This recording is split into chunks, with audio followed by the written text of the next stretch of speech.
Monica Neubauer is a top realtor who continues her love of the real estate industry with her passion for education.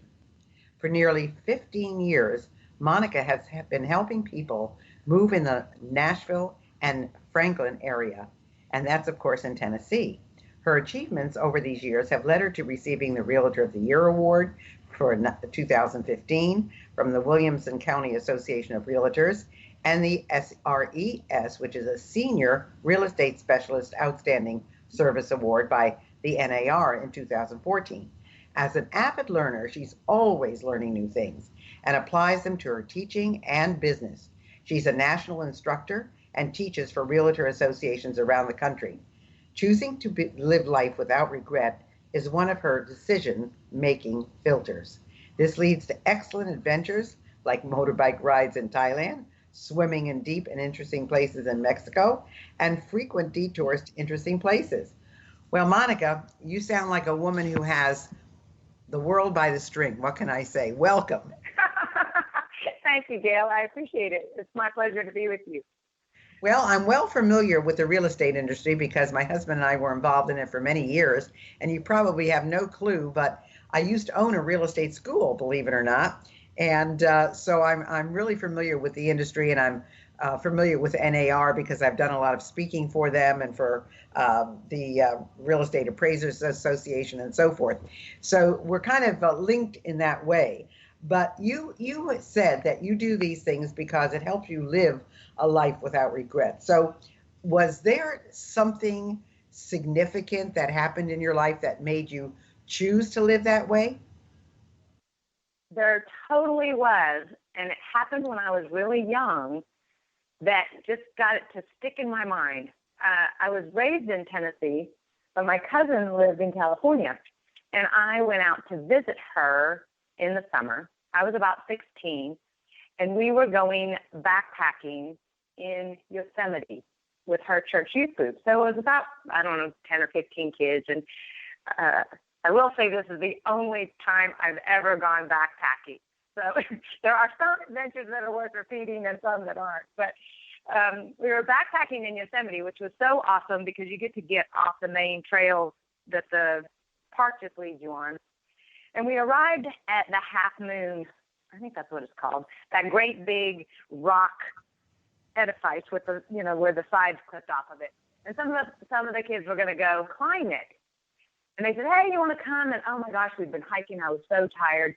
No, I didn't want to go climb that. And I think I started to regret that decision within an hour after they left me. And you were the only one left? You were the only one left? There were a couple others who had stayed behind as well. But the realization just came over me of, wow, they're going to climb up that cool rock. And I decided to not do that. And when am I ever coming back here again?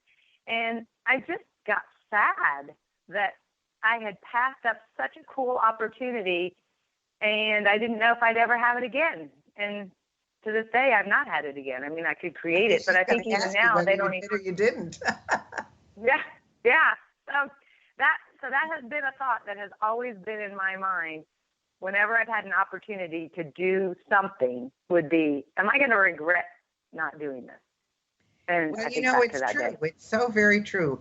And those sometimes are split decisions. I mean, you have to make it instantaneously. Do I want to do this? Do I not want to do this? Do I want to take advantage of this? Do I not? And, there are times you look back and you say, I wish I had. So how has this transformed your mindset? How does your mindset motivate you in your daily life?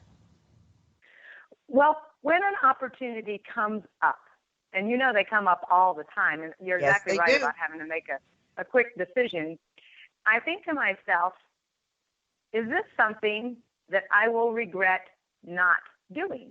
Because sometimes it's easy to just say no to interesting things. We're a little bit tired, or we maybe could do it tomorrow. And even like you mentioned in my bio there about taking that motorbike trip, and that was just a motorbike. I mean, I've been on a motorcycle, but in Thailand, this was just a little motorbike, but we rode it down the wrong side of the road, which I was not fully prepared for when we rented the bike. But I just thought to myself, I'm here. When am I going to be able to do this again?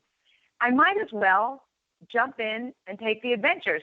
And I'm not even talking about extremely dangerous things. So it's just having to fight that mentality that we have sometimes to just say, oh, I don't need to. And yes, I do need to. I do need to try these things, and they're fun. And it's that wording that's going through my mind when I have that opportunity. Should I do It's this? interesting because there are some things that have happened recently, in the news, and I look at it and I think, why are these kids doing this? It's so foolish. And yet I think back to when I was, 15, 16, 17, right in there. And, you believe nothing can ever happen to you. And I don't know if I would have made different decisions. I mean, a lot of decisions are made by how you're brought up and raised. But, sometimes it's good to be cautious and say, why didn't I appreciate this and why didn't I understand this? And yet there are other times when we say, it is time to step out from behind that little curtain and do the things that we might not normally do. So when you find yourself looking back, and as I've been doing, as I read some of these ridiculous things that happen to some of these kids and not liking what you see, how do you release the temptation to feel regret? Oh, that's a good question. When I am tempted to look back and regret things, I try to be kind to myself. I want to start in a kind mindset because, and the examples I'm thinking of too are in relationships or things with my kids that I wish I had done differently. There are things that I look back and say, I wish I'd made a different decision. And when I've taken the time to analyze it, because that's what I do, I don't want to just jump into a place that says, oh, you made a bad decision, what a terrible person you are. That's not going to help. That's just my inner critic yelling at me, and that doesn't help me learn or anything.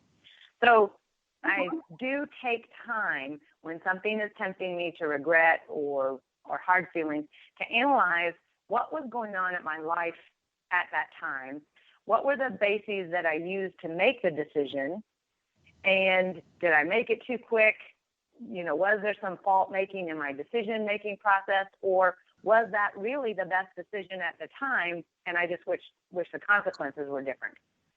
So when I take the time to analyze that, if I have made a bad decision because times were hard in my life at that time, I try to not beat myself up over it, because we all have hard times when we maybe aren't thinking as clearly as we'd like to, or we can't see down the road, or we don't have a mentor or whatever. So I analyze it, and sometimes you just have to look back and say, I did this. If I can make it right, I will. Do I need to apologize? Do I need to be kind to myself and apologize to myself? And then I just park it. I put it away on a shelf, and if it continues to taunt me, I keep doing that until eventually I become at peace with it, because I'm choosing to not let those things steal my current joy. I need to put my past mistakes, I learn from them, I take what I can to move into the future, and then I put it up on the shelf. That's really a talent and a skill, because a lot of people do beat themselves up about stuff that they've done in the past, and they say, oh, I shouldn't have done that, and I shouldn't have done that, and I regret it, and that stays on their mind, and they keep playing it over and over. So I love the analogy of being able to park it on a shelf. I think that's terrific, because definitely it makes a difference on how you proceed from there. So how does that mindset, Monica, how does that thinking help you live forward? How does that help you with your decisions in the present? Well, it helps me to live my life with a little bit less more freedom, less fear. Because I have experience and, as you say, skill, I have trained myself to learn from those episodes and put them away. I know that if something like that happens to me again, I can put it away too. But also, because I've learned from it, I also have improved my critical thinking skills, or my ability to analyze a situation and move forward. But it has given me confidence to acknowledge that most things are solvable or reparable if you go back and talk to people and work through things. Or, I did something that I wished I hadn't done with my body at a water park 2 weeks ago, and I suffered through it for a week. So I learned the lesson. I wish I hadn't done that, but I was still glad that I played with abandon, even though. So the mindset gives me freedom to go ahead and try new things because I know that I can learn from it and grow from it and move on if I make a mistake. Well, that's the whole thing, isn't it? It's learning from it. Mm-hmm. And unfortunately, there are people out there who continue to make the same mistakes over and over and over again, and they say, "Why do I keep doing this? Why does this keep happening to me?" So, how has that applied itself in your business? How has living without regret worked out in your business? Because real estate is a really, really competitive industry. And the joke is you turn around and everybody's a realtor, not a realtor, but a real estate salesperson.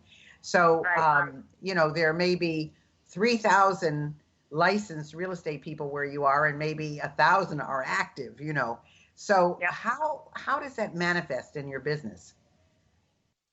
Well, when I chose to go into real estate, I looked at the career and the job and my personality, and I put them together. And for myself personally, I felt like it was a good fit for me because I like change. I like the different aspects of the job. I'm generally good with people and enjoy hanging around with people. So I had the basic personality that seemed to be a good fit for the job. So that was one start there. But it also enabled me to just keep learning. I already was living in a learner's mindset, so I knew, okay, this is a new field for me. I can learn how to do it, and then I can do it better and better. And again, when you live life with a learner's mindset, it takes away some of that fear because I live with a recognition that I can always improve. I can always learn. Somebody knows more than me, and I can learn and grow. So when I decide to take a new challenge, I weigh it carefully based on my personality and my skills and what I'm good at. And when I move ahead with it, it's just a matter of learning how to do it and doing it. And that's it's very interesting because I'm a lifelong learner myself, and people are always teasing me and saying, "Gail, when are you going to know it all?" And I say, "Well, when I know it all, it's time for me to hang it up." Yeah, So exactly. I think I'm always really admiring people who do continue to learn, no matter what position they are in life, that they're always learning something new and trying something new. And I think that's fabulous.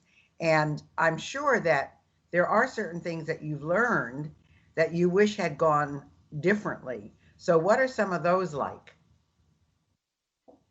Some things that I learned that I wish had gone differently. Anything you can think of? Yeah, there is. It's that little water park story. I'm going to tell you this little water park story because since I've known I was going to be with you, I've been watching for this, and I have been processing this even in my husband's life as well, a journey that both of us are on. I'll tell you how old we are. I'm 51 and he's 55, and last year he likes to live life with abandon. He's a creative person and he'll go out and do anything outdoorsy, and he loves doing that. Well, last year he was water skiing with his family, and they were on a wakeboard, and he did a face plant, and we found out later that he detached both retinas because they were weak. So I don't want to create fear that you can't water ski at 50 or 55 because he had a propensity to this. So he detached both retinas, and he also has scoliosis. So we've been having to adjust, and I've been seeing this in my own self now at 51. We've been having to adjust to physical changes in our body and what can we do or not do. And about trying to find that balance, and this is what happened at the water park last week. I was speaking in Wisconsin and got to play in those indoor water parks, and I went into one of the one of the rides, and I'm going up it, and I'm getting near the top, and I see, ooh, that one goes straight down. I wonder how they do that. And I keep going up, and I get to the top,